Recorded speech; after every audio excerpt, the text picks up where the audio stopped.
Id-deċiżjoni tal-Gvern li jestendi l-ħinijiet tal-mużika li tindaq mill-istabilimenti fil-Belt ġabet rabja kbira fl-aħħar jiem mhux biss minn residenti Beltin iżda wkoll operaturi li jmexxu negozji varji fil-kapitali bil-kritika lejn il-Gvern tkun li l-avviż legali li ddaħħal bil-moħbi fl-aħħar jiem se jbiddel il-Belt f'Paċifil.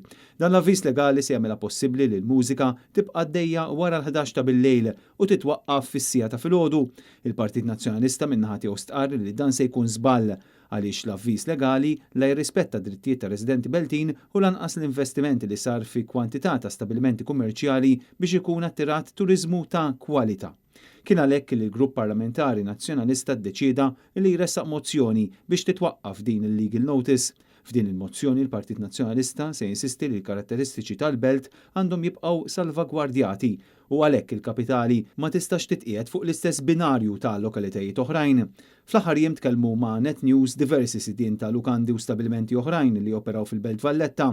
Buħud minn dawn jikdbu direttament lill-Ministru tat-Turiżmu Clayton Bartolo sabiex jilmentaw b'saħħa kontra din il-bidla tal-ħinijiet. Wieħed mill-operaturi stqarmana illi dan l-avviż legali li ħareġ il-Gvern joħloq ħsara irreparabbli u li din il-mossa kienet daqqa ta' ħarta kbira għalihom. Kritika simili waslet ukoll mill-Assoċjazzjoni tal-Iżviluppaturi Maltin l-MDA.